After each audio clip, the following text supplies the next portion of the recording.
মুসলমান ভাইরা রে, আমার কথা ভালো করে বুঝবেন।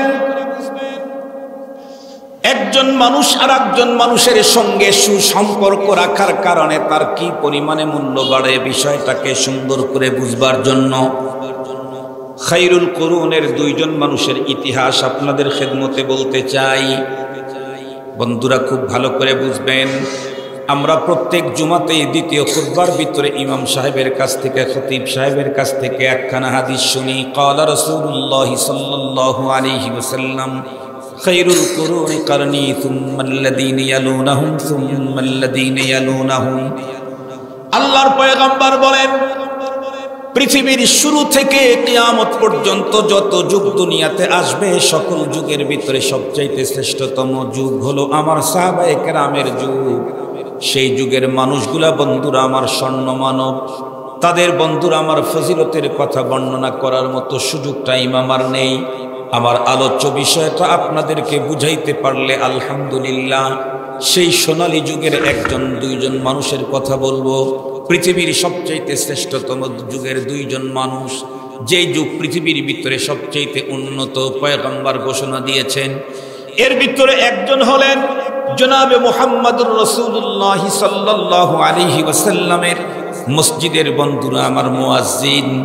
কোন সময়ের মুয়াজ্জিন? যখন আমার পয়গম্বর ওই মসজিদের ইমাম, সেই মসজিদের মুয়াজ্জিন হযরতে বেলাল হাফসি রাদিয়াল্লাহু তাআলা আনহু। নাম জানে না এমন মুসলমান তামাম দুনিয়াতেই খুঁজে পাওয়া যাবে না। খুব ভালো করে বুঝবেন, লোকটা কিন্তু জন্ম হলো তার হাফসায়, এরপরে দেখতে বড় কালো, ঠোঁট দুইটা মোটা, জবানের বন্ধুরা আমার সুন্দর উচ্চারণ, তেমন সুন্দর উচ্চারণ করতে পারেন না, এরপরে আবার কৃতদাস। কিন্তু এতগুলি বন্ধুরা আমার পজিশন নিম্নমানের হলে কি হবে? এই লোকটা সম্পর্ক গড়েছেন এমন একজন মানুষের সঙ্গে, যেই মানুষটা শুধু উম্মতের নবী নন, নবীদেরও নবী। বেলাল হাফসি কালো হলে কি হবে? সম্পর্ক তৈরি করেছেন কার সাথে? নবীদের নবীর সাথে। নবীদের নবীর সঙ্গে বেলাল হাফসি সম্পর্ক করার কারণে তার মর্যাদা কি পরিমাণে বাড়ল, তার পজিশন কোন পর্যায় পর্যন্ত চলে গেল, এই বিষয়টা আমি পয়গম্বরের হাদিস থেকে বর্ণনা করার জন্য আপনাদেরকে বন্ধুরা আমার এক নবীজির এই জীবনের একটা শ্রেষ্ঠতম ট্যুরের ঘটনা শোনাইতে হবে। আমরা প্রত্যেকেই জানি রব্বুল আলামিন আমাদের পয়গম্বরকে এমন একটা ট্যুর করাইছেন, এমন একটা সফর করাইছেন, যেই সফরটা শুধু আমার পয়গম্বরকে করাইছেন, দুনিয়ার কোনো পয়গম্বরের হয় নাই। সেই সফরের নাম কি? মেরাজ। আমরা প্রত্যেকেই জানি আল্লাহ পাক রব্বুল আলামিন তার প্রিয় হাবিবকে জানায় দিলেন, হাবিব আমি আপনাকে একদিন আমার আরশে আপনাকে আমন্ত্রণ জানাবো। আপনারা বলুন তো দেখি, যেই দিন আল্লাহ পাক তার হাবিবকে জানায় দিলেন আমার আরশে আপনাকে আমন্ত্রণ জানাবো, সেই দিন থেকে পয়গম্বরের অন্তরের ভিতরে কত কল্পনা জল্পনা হতে পারে সহজে বুঝবার জন্য বলি। এখানে যতগুলি মানুষ আছে, কোনো একজন মানুষের অন্তরের ভিতরে যদি মদিনার প্রেম খুব বেশি থাকে, মনে চায় মদিনা যাইতে, কিন্তু বাহ্যিকভাবে মদিনায় যাওয়ার মতো কোনো অ্যাবিলিটি আপনার নাই। এমতো অবস্থায় কোনো একজন বিত্তমান মানুষ যদি এসে আপনাকে ডেকে বলে, ভাই আপনি রেডি হন, আগামী সোমবারে আপনাকে মদিনার ফ্লাইটে আমি পাঠিয়ে দেব, একটা টাকাও দিতে হবে না। বলুন তো দেখি ওই লোকের অন্তরে যে আনন্দ হবে, এই আনন্দের কারণে এখন থেকে সোমবার পর্যন্ত তার রাত্রে সহজে ঘুম আসবে না। কেন? দুনিয়ার নিয়ম হলো যে যারে মোহাব্বত করে, পৃথিবীর সবচাইতে বড় মজা হলো যারে মোহাব্বত করে তার সঙ্গে সাক্ষাতের ভিতরে। তাই তো একজন কবি বলে দিয়েছেন, হাফতে দরিয়া গারবানু শামতার নাগার দাদ জানে মান, শরবতে দিদারে বায়দ আজলবে মেহবুবে মান। সপ্ত দরিয়া পান করাইলেও মনের তৃষ্ণা মিটবে না, বন্ধুর সঙ্গে দেখা হলেই মিটবে সকল যন্ত্রণা। अगर खा हम के राज़े दिल बगूयम जानमी आबम, वगर जाए शवद पैदा तुरा तन्हा नमी आबम, वगर याबम तुरा तन्हा वहम शावद जाए पैदा, बखुशी गम कुनम खुदरा वमन खुदरा नमी दानम, বাখুশি গম কুনাম খদরা ওয়ামান খদরা নমিদানাম। খুব ভালো করে বুঝবেন, পয়গম্বরকে আল্লাহ তাআলা জানায় দিলেন আপনাকে আমার আরশে দাওয়াত। পয়গম্বর তুদগ্রীব আল্লাহ পাকের আরশে যাওয়ার জন্য। দিন চলতে চলতে একদিন আল্লাহ পাক এক রাত্রে জিবরাইল আমিনকে ডেকে বললেন, জিবরিল আমার হাবিবকে আজকেই আরশে নিয়ে আসো। সুবহানাল্লাহ বলেন। পয়গম্বরকে যখন আল্লাহ পাক তার আরশে নিয়ে আসবেন, ওই দিন পয়গম্বরকে রিসিপশন করার জন্য দুইটা জামাত ঠিক করলেন, দুইটা গ্রুপ। একটা হলো নবীদের গ্রুপ, আদম আলাইহিস সালাম থেকে শুরু করে ঈসা পয়গম্বর পর্যন্ত সমস্ত নবীদেরকে আল্লাহ তাআলা ডেকে বললেন প্রত্যেকে বাইতুল মুকাদ্দাসে যান। ইয়া রাব, কি হুকুম? সেখানে যান, আমার হাবিবকে আমি আমার আরশে আজকে আমন্ত্রণ জানিয়েছি। আপনারা বাইতুল মুকাদ্দাসে গেলে আমার হাবিবকে আপনারা রিসিভ করবেন। আমার হাবিব বাইতুল্লাহ থেকে বাইতুল মুকাদ্দাসে আসবেন। কোরআন শরীফে আল্লাহ তাআলা বলেন, সুবহানাল্লাযী আসরা বিআবদিহি লাইলান মিনাল মাসজিদিল হারাম ইলাল মাসজিদিল আকসাল্লাযী বারাকনা হাওলাহু লিনুরিয়াহু মিন আয়াতিনা ইন্নাহু হুয়াস সামিউল বাসীর। আল্লাহ তাআলা বলেন, আপনারা যান রিসিভ করার জন্য আমার হাবিবকে বাইতুল মুকাদ্দাসে। জিবরাইল আমিনকে ডেকে বললেন, জিবরিল তুমিও যাও, তবে তুমি বাইতুল মুকাদ্দাসে গিয়ে ওয়েটিং এ থেকো না, তুমি একেবারে আমার পয়গম্বরের শয়ন কক্ষ পর্যন্ত চলে যাও। নবীজিকে ঘুম থেকে জাগায়া পয়গম্বরকে নিয়ে বাইতুল মুকাদ্দাসে এসে সমস্ত নবীদের সাথে সাক্ষাৎ হবে, নামাজ হবে। এরপরে নবীগণ তাদের গন্তব্যে যাবে, আমার হাবিবকে নিয়ে তুমি আরশের দিকে নিয়ে আসবে। মজার কথা, এখানে ভিতরে অনেক বুঝার বিষয় আছে। আল্লাহ তার হাবিবকে দাওয়াত করে রিসিপশনের জন্য দুইটা গ্রুপ পাঠায়া দিয়েছেন। বুঝা গেল মেহমানকে রিসিভ করা সুন্নত, শুধু নবীদের সুন্নত না, আল্লাহর সুন্নত। কথা বলেন না কেন? সুন্নাতুল্লাহ। আল্লাহ পাক তার হাবিবকে মেহমান হিসেবে দাওয়াত করেছেন, রিসিভ করার জন্য দুই গ্রুপ পাঠায়া দিয়েছেন। একটা তো একবার পয়গম্বরের শয়ন কক্ষে পাঠাইছেন জিবরাইল আমিনকে, আর একটা গ্রুপ বাইতুল মুকাদ্দাসে ওয়েটিং এ আছে। জিবরাইল আমিন পয়গম্বরের ঘুমের শয়ন কক্ষে ঢুকে পড়লেন। নবীজি হাতিমে কাবা অথবা উম্মাহানির ঘরে ঘুমিয়েছিলেন। জিবরাইল আমিন ঢুকে বললেন, নবীজি উঠেন। কই যাব? কই যে আল্লাহর আরশে। কি মজা! চলো। জিবরাইল আমিন পয়গম্বরকে বের করে নিয়ে আসলেন। কেমনে যাব? এই যে আপনার জন্য বাহন নিয়ে আসছে। বাহন খুব বড় না, দেখতে খুব বড় না। দোনাল হিমার ফাওকাল বাগাল, গাধা খচ্চরের মাঝামাঝি। নবীজিকে বলা হলো এর উপর আপনি চড়ে বসেন। নবীজি বসলেন। কিন্তু ছোট প্রাণী হলে কি হবে, তার যে গতি পাওয়া, একজন মানুষের চোখের শেষ সীমানা ওই বাহনের এক কদম, এক পা ফেলে অত দূরে। এখন বলেন, আমার চোখের শেষ সীমানা মুনতাহাল বাসার যদি তার এক কদম হয়, তাহলে এই বাহনটা বিদ্যুৎ বেগে চলতে থাকলে বাইতুল মুকাদ্দাসে যাইতে কতক্ষণ? অল্প সময়ের ভিতরে বাইতুল মুকাদ্দাসে গিয়ে হাজির। আল্লাহু আকবার। বিশ্বনবী বাইতুল মুকাদ্দাসে যাওয়ার পর জিবরাইল আমিন বললেন, পয়গম্বর বাহন থেকে নামুন। নবীজি বাহন থেকে নেমে পড়লেন। জিবরাইল আমিন পয়গম্বরকে বহন করা সেই বাহনটাকে, সেই জানোয়ারটার লাগাম ধরে, রশি ধরে টেনে ওই পাথরের সাথে বেঁধে দিলেন, যেই পাথরের সাথে আগের নবীগণ বাইতুল মুকাদ্দাসে ইবাদত করতে এসে তাদের বাহনকে বেঁধে রাখত। বিশ্বনবীজি ডেকে বললেন, জিবরিল এতগুলি লোক, সমস্ত পয়গম্বরদেরকে দেখা যায়, এখন আমি কি করতে পারি, আমার কি করণীয়? জিবরাইল আমিন উত্তর করলেন, নবীজি আল্লাহ পাক রব্বুল আলামিন আপনাকে কত বড় সম্মান দিয়েছেন। আপনার সৌজন্যে আদম পয়গম্বর থেকে হযরত ঈসা পয়গম্বর পর্যন্ত সমস্ত নবীগণকে বাইতুল মুকাদ্দাসে আপনার রিসিপশনের জন্য পাঠানো হয়েছে।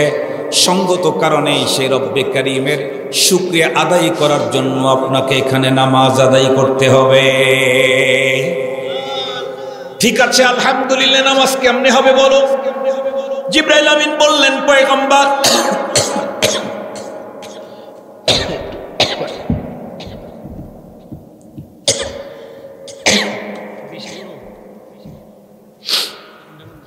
জিবরাইল আমিন বললেন, পয়গম্বর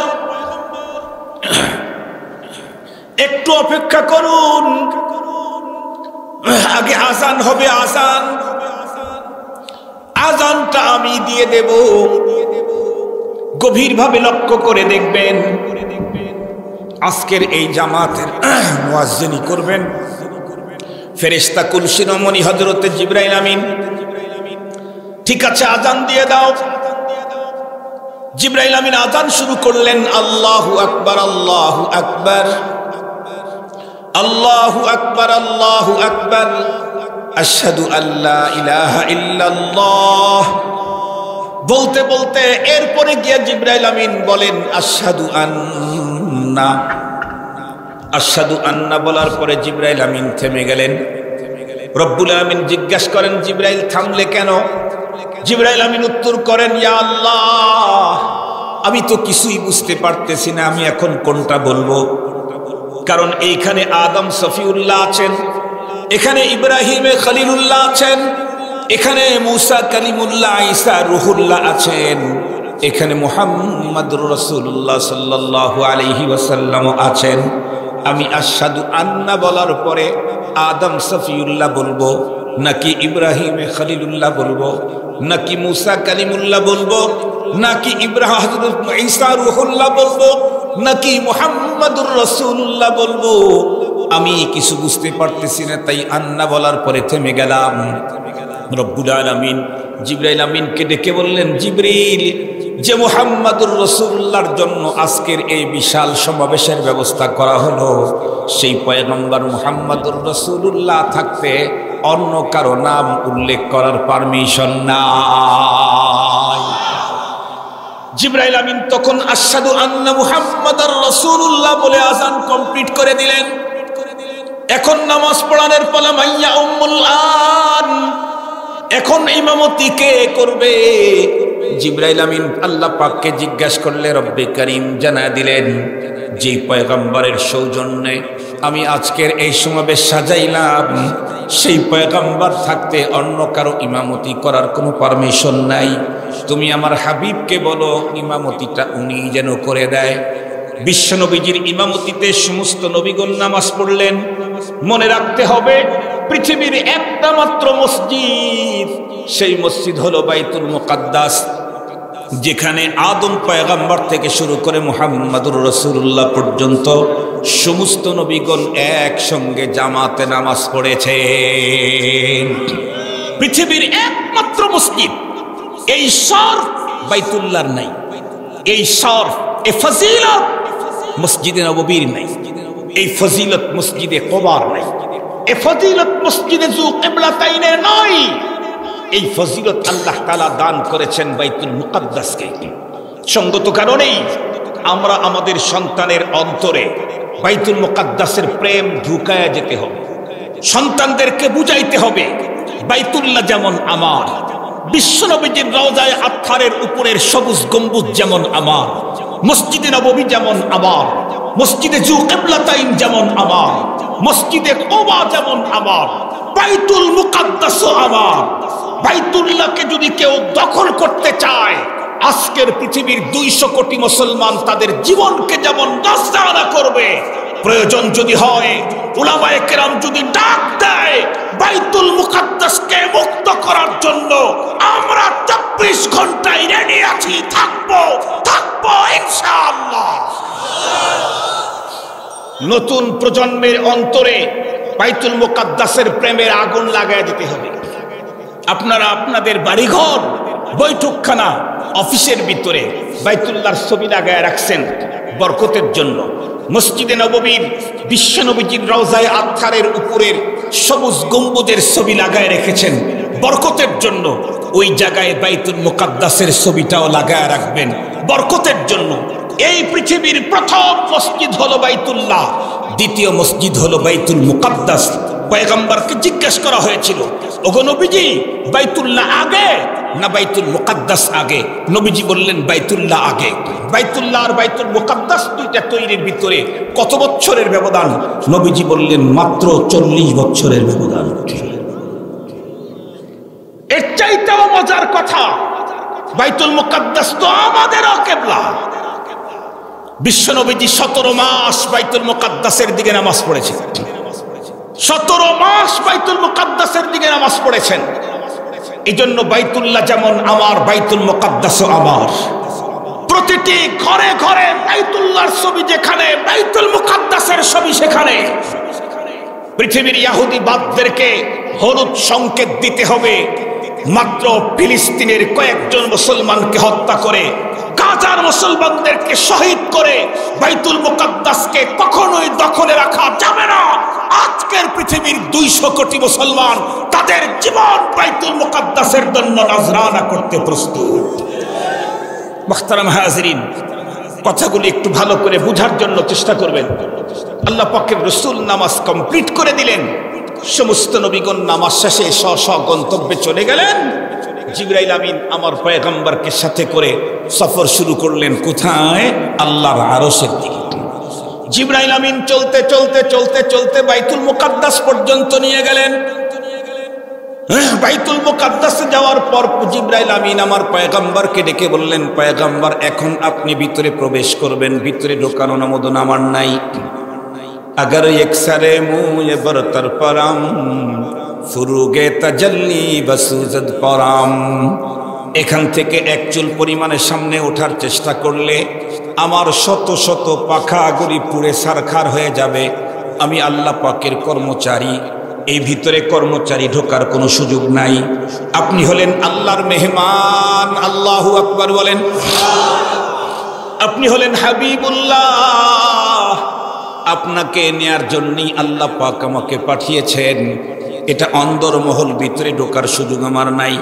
পয়গম্বর পথ চলা শুরু করলেন। যাইতে যাইতে আল্লাহর আরশে গেলেন।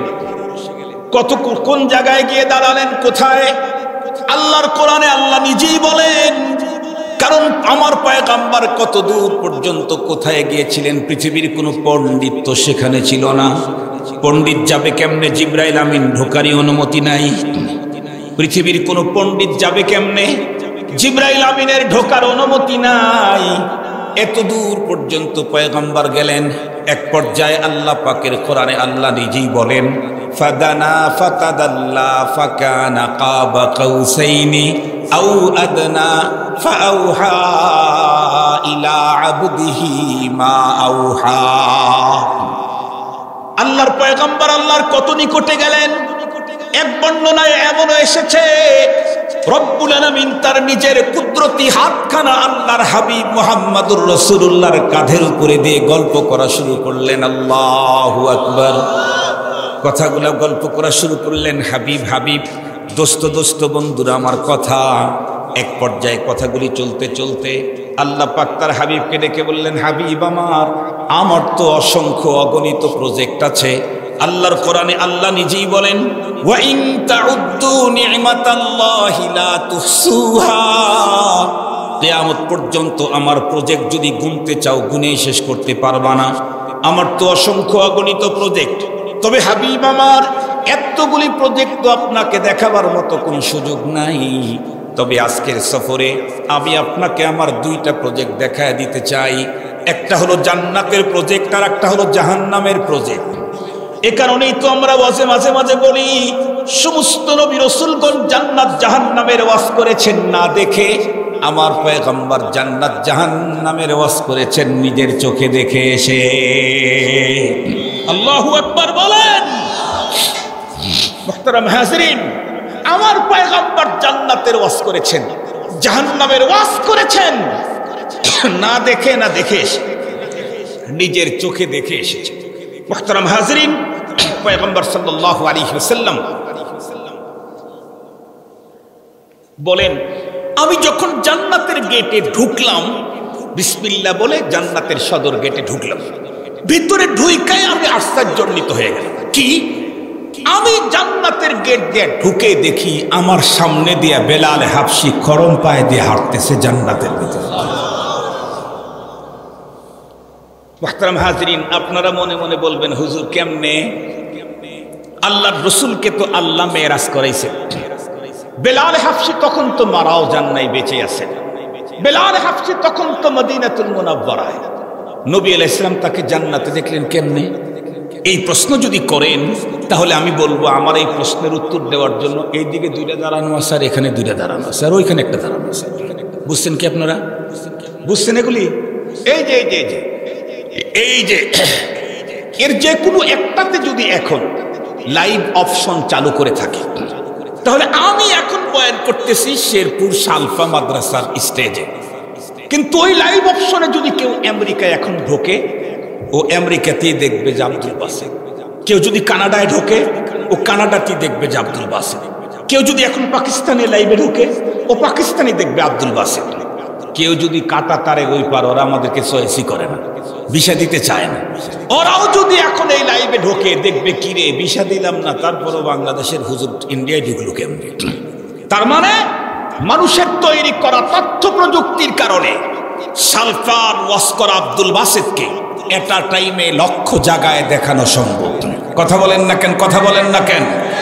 মানুষের তৈরি করা প্রযুক্তি যদি এত উন্নত হয়, এই মানুষটাকে যে রব্বুল আলামিন বানিয়েছেন সেই রব তার প্রযুক্তির মাধ্যমে মদিনার বেলাল হাফসিকে জান্নাতে দেখাইতে পারে না? আর একটু জোরে বলেন, পারেন না? পারে না?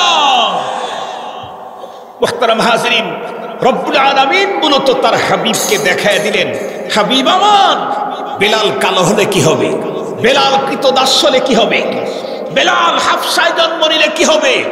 বেলাল সম্পর্ক গড়েছে আপনার মতো একজন মহা মানুষের সাথে, যিনি নবীদের নবী। আপনার সাথে কালো গোলাল, কালো বেলাল, আপনার সাথে কৃতদাস বেলাল সম্পর্ক তৈরি করার কারণে আপনি নিজের চোখে দেখে যান আপনার বেলালের পজিশনটা কোথায়। আপনি নিজের চোখে দেখে যান বেলালের মাকাম কোথায়।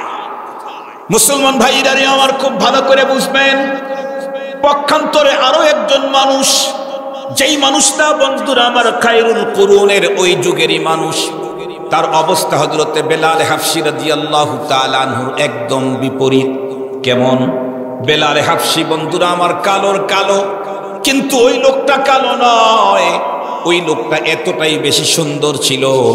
খুব ভালো করে বুঝবেন, আমাদের দেশে কারো চেহারা যদি অস্বাভাবিক সুন্দর হয়, আমাদের যুবকেরা একজন আর একজনকে বলে, দেখ দেখ চেহারা না আগুন, বলে না? বলে না?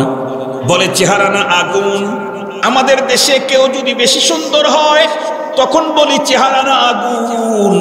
আমি এখন যেই লোকের নাম বলবো সেই লোকটা এত বেশি সুন্দর, যেই সুন্দর হওয়ার কারণে তার নামই রাখা হয়েছে আবু লাহাব।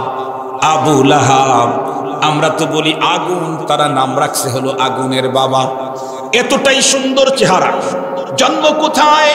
বেলাল হাফসির জন্ম তো সুদূর হাবশায়, কিন্তু আবু লাহাবের জন্ম পৃথিবীর সবচাইতে শ্রেষ্ঠতম স্থানে মক্কাতুল মুকাররমায়, যেই স্থানের ভিতরে আল্লাহর ঘরখানায় কাবা, যেই জায়গার ওখানে আছে মাকামে ইব্রাহিম, যেখানে আছে হাতিমে কাবা, যেখানে আছে মাতাফ, যেখানে আছে সাফা আর মারওয়া, যেই জমিনের ভিতরে আছে মিনা মুজদালিফা, যেই জমিনের ভিতরে আছে আরাফা, যেই জমিনের ভিতরে আছে জাবালে নূর, যেই জমিনের ভিতরে আছে জাবালুর রাহমা।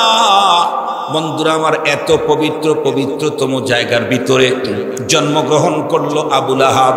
বংশের দিক থেকে আবু লাহাব কেমন? আল্লাহু আকবার! তাম পৃথিবীতে আবু লাহাবের বংশের চাইতে উন্নত বংশ দুনিয়াতে আর একটাও নাই। আমরা আমাদের পয়গম্বরের বংশীয় মর্যাদা বর্ণনা করতে গিয়ে যতগুলা বলি সবগুলি আবু লাহাবের জন্য প্রযোজ্য। আমরা আমাদের পয়গম্বরকে ইসমাইলি বলি, আবু লাহাব ইসমাইলি। আমরা আমাদের পয়গম্বরকে হাশিমি বলি, আবু লাহাব হাশিমি। আমরা আমাদের পয়গম্বরকে কুরাইশি বলি, আবু লাহাব কুরাইশি। আমরা আমাদের পয়গম্বরকে মুত্তালিবি বলি, আবু লাহাব মুত্তালিবি। গভীরভাবে দৃষ্টিপাত করলে ভালো করে বুঝবেন, আমার পয়গম্বর মুত্তালিবি বিল ওয়াসিতা, হযরত আব্দুল্লাহর মাধ্যমে আমার পয়গম্বর মুত্তালিবি, কিন্তু আবু লাহাব মুত্তালিবি বিল ওয়াসিতা। কারণ আবু লাহাবের বাবার নামই তো আব্দুল মুত্তালিব। আমার পয়গম্বর আব্দুল মুত্তালিব, কিন্তু হযরত আব্দুল্লাহর মাধ্যমে। আবু লাহাব ডাইরেক্ট মুত্তালিবি। পৃথিবীর সবচাইতে শ্রেষ্ঠতম বংশে জন্মগ্রহণ করলো, সবচাইতে উন্নত সুন্দর চেহারার অধিকারী হলো, সবচেয়ে বন্ধুরা আমার উন্নত জায়গার ভিতরে জন্মগ্রহণ করলো, কিন্তু এই আবুল আহাবের সম্পর্ক মুহাম্মাদুর রাসূলুল্লাহর সাথে না আবু জেহেলের সাথে? কথা বলেন না কেন? আবুল আহাবের সম্পর্ক আবু জেহেলের সঙ্গে, আবুল আহাবের সম্পর্ক উতবার সঙ্গে, সাইবার সঙ্গে, যার কারণে আল্লাহ পাক রব্বুল আলামিন আবুল আহাবের কন্ডিশন, তার ব্যাপারে সিদ্ধান্ত পৃথিবীর মানুষকে জানায় দিলেন, তাব্বাত ইয়াদা আবি লাহাবিন ওয়া তাব মা আগনা আনহু মালুহু ওয়া মা কাসাব সায়াসলা নারান যাতা লাহাবিন ওয়া ইমরাআতু হাম্মালাতাল হাতাব ফি জিদিহা হাবলুম মিন মাসাদ। কি বুঝাইতে চাইলাম? খায়রুল কুরুন, পৃথিবীর সবচাইতে সুন্দর সোনালীতম যুগের দুইজন মানুষ, একজনের জন্ম সুদূর হাবশায়, তারপরে লোকটা কালো, এরপরে কৃতদাস, কিন্তু সম্পর্ক করেছে নবীদের নবীর সঙ্গে। তার জন্য দুনিয়া থেকে আল্লাহ পাক জান্নাতের সুসংবাদ, সুবহানাল্লাহ বললেন না? আর একজন জন্ম নিল পয়গম্বরের বংশে, পয়গম্বরের আপন চাচা আবুল আহাব, পয়গম্বরের আপন চাচা। জন্ম হলো তার মক্কাতুল মুকাররমার মতো পবিত্র জমিনে। চেহারা তো এতটাই সুন্দর যে তার নামই করা হলো আবুল আহাব, কিন্তু সম্পর্ক আবু জেহেলের সঙ্গে হওয়ার কারণে আল্লাহ পাক তার ব্যাপারে এক আয়াতের ভিতরে দুইবার তাব্বুন শব্দ ব্যবহার করেছেন। তাব মানে ধ্বংস। আল্লাহ যদি একবার ধ্বংস বলেন তাই তো বাঁচার কোনো কায়দা নাই, সেখানে ডাবল ধ্বংসের কথা বলেছেন। কি বোঝা গেল? আমি শেখ হই আর খান হই, আমি মন্ডল হই আর সরকার হই, যেই গ্রুপের যেই ফ্যামিলির হই না কেন, সম্পর্ক কার সঙ্গে তা দেখা হবে পরপারে। আল্লাহর পয়গম্বর বলে দিয়েছেন, আল মারউ মা মান আহাব্বা, তুমি যার সঙ্গে মোহাব্বত রাখবে, যার সঙ্গে সম্পর্ক কায়েম করবে, তোমাকে পরপারে তার কাতারে দাঁড় করায় দেওয়া হবে। এখন সিদ্ধান্ত আপনাদের, দুনিয়াদারের সঙ্গে সম্পর্ক করবেন নাকি দিনদার আল্লাহওয়ালার সঙ্গে সম্পর্ক করবেন? আপনাদের সিদ্ধান্ত। আমি অপশন বলে দিলাম, এই হলে এই হবে, এই হলে এই হবে। আমার বাবার কথা একটাও বলি নাই, যা বলেছি আল্লাহর কোরআন থেকে, যা বলেছি পয়গম্বরের হাদিস থেকে। আমি বুঝাবার জন্য দুই একটা মেসাল মাত্র হয়তো পেশ করেছি, সবগুলি কোরআনের কথা, হাদিসের কথা, সোনালী ইতিহাসের কথা। সিদ্ধান্ত আপনার, কার সাথে সম্পর্ক রাখবেন, কার সাথে সম্পর্ক রাখবেন। কেউ বলে হুজুর এখন কি আর আব্দুল কাদের জিলানীর মতো বুজুর্গ পাওয়া যায়? এটা হলো শয়তানের ইন্টারন্যাশনাল ধোঁকা, এটা হলো শয়তানের ইন্টারন্যাশনাল ধোঁকা, খালি ধোঁকা। মনে রাখবেন, আব্দুল কাদের জিলানীর যুগের লোকেরাও বলতো যে এখন কি আর ওমরে ফারুক পাওয়া যায়, এখন কি আর আবু বকর সিদ্দিক রাদিয়াল্লাহু আনহু পাওয়া যায়, এখন কি সাঈদ ইবনে মুসাইয়িব পাওয়া যায়। ওনারা দুনিয়া থেকে চলে যাওয়ার পরে সবাই আব্দুল কাদের জিলানীরে খোঁজে। এখন যারা দুনিয়াতে বেঁচে আছে তাদেরকে মানুষ বলে যে এদেরকে খোঁজে না, আগের গুলাকে খোঁজে। এইগুলা যখন দুনিয়া থেকে চলে যাবে, 100 বছর পরের লোকেরা এই বুজুর্গদেরকে পাগলের মতো খুঁজতে থাকবে, এই বুজুর্গদেরকে পাগলের মতো খুঁজতে থাকবে। এর চাইতেও বড় কথা, বুজুর্গ কোনটা এটা কি আপনি ঠিক করবেন না আল্লাহ ঠিক করবে? কথা বলেন না কেন? মেম্বার কোনটা বানাইবেন সেটা আপনার ব্যাপার, রাত্রের ভোটে না দিনের ভোটে সেটা আপনাদের ব্যাপার, কিন্তু বুজুর্গ কোনটা এটা আপনি ঠিক করবেন না আল্লাহ ঠিক করবে? বুজুর্গ কোনটা এটা আপনি বলবেন না রাসূলুল্লাহ বলবেন? আল্লাহ বলবেন, রাসূলুল্লাহ বলবেন। রাসূলুল্লাহ কি বলেছেন? ইন্না লিল্লাহি আহলিনা মিনান নাস, এই পৃথিবীতে কিছু আল্লাহর পরিবারের লোক আছে। কিলা মান হুম ইয়া রাসূলুল্লাহ, তারা কারা? আল্লাহ পাকের রাসূল বললেন, আহলুল কোরআন হুম আহলুল্লাহ, যারা কোরআন ওয়ালা তারাই আল্লাহ ওয়ালা। কে বলেছেন? আল্লাহর রাসূল। আর আল্লাহর রাসূল বলেছেন, কিন্তু বলাইছেন জানি কে? আল্লাহর রাসূল বলেছেন, কিন্তু বলাইছেন কে? মা ইয়ান্তিকু আনিল হাওয়া ইন হুয়া ইল্লা ওয়াহয়ুন। নবীজি বলেন না, উপর থেকে বলানো হয় তাই বলেন। আল্লাহর কোরআনে আল্লাহ নিজে বলেছেন। এ কারণেই কোরআন বলা আল্লাহ বলা, এটা প্রকারান্তরে আল্লাহর কথা, পরোক্ষভাবে আল্লাহর কথা। চঙ্গুত কারণেই আপনি হক্কানি আলিম হুজুর আমার নামের ঘোষণা দেওয়ার আগে হুজুর বলেছেন, হক্কানি আলেমের পরিচয় বলেছেন। আমি আরো একটু স্পষ্ট করতে চাই, আমাদের এদেশে দিন চলনেওয়ালা, দিন মাননেওয়ালা বহুত লোক আছে। এর মধ্যে 1% যদি বেশি পিওর থাকে, 1% যদি, তাহলে তারা হলো উলামায়ে দেওবন্দ। মুহতারাম হাজরিন, এদের কথার সাথে কাদের মিল আছে? অন্যদের এত মিল নেই। কথা বলেন না কেন? অন্যদের তুলনায় 1% যদি বেশি হয়, তাও আজকের পৃথিবীতে উলামায়ে দেওবন্দের মিল বেশি পাবেন কথা কাজে। সুতরাং আজকের দিনের এরাই আল্লাহর ওলি। সে আল্লাহ পাকের ওলি তৈরি করার কারখানায় বানাইছেন এখানে। আলহামদুলিল্লাহ বলেন না আপনারা? আমাকে অনেক লোক বলে, হুজুর আপনাদের মাদ্রাসায় ডাক্তার হয় না, ব্যারিস্টার হয় না, লয়ার হয় না, ইঞ্জিনিয়ার হয় না।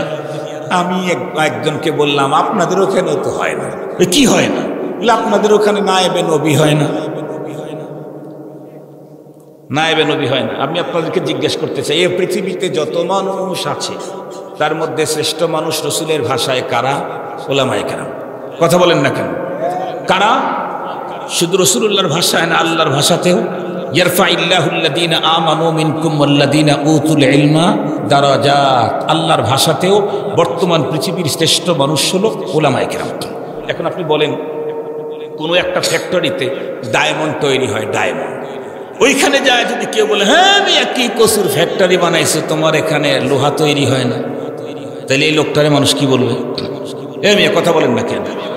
শুধু পাগল বলবে, শুধু পাগল, সিঙ্গেল পাগল বলবে, ত্রিপল পাগল, ত্রিপল পাগল, ও 3 গুণে পাগল। ডায়মন্ড বের হয়, যা বলে তোমার এখানে রড তৈরি হয় না। রড 1 টনের যে দাম, ডায়মন্ড 1 তোলার দাম তার চাইতে অনেক বেশি। ঠিক বললাম না? ঠিক বললাম? যেখানে নায়েবে নবী তৈরি হয় সেখানে ডাক্তার তৈরি হয় না, এমন প্রশ্ন এই ত্রিপল পাগলের প্রশ্ন।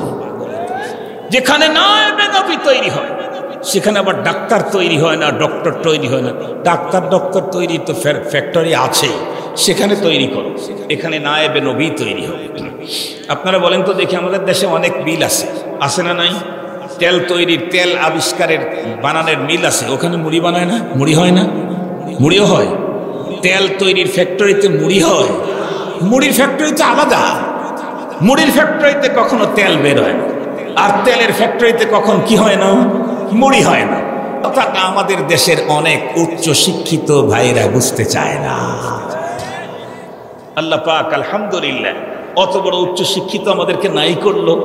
যেমন আছি তেমন থাকি, ঈমান নিয়ে যেতে পারলেই তো আলহামদুলিল্লাহ। কথা বলেন।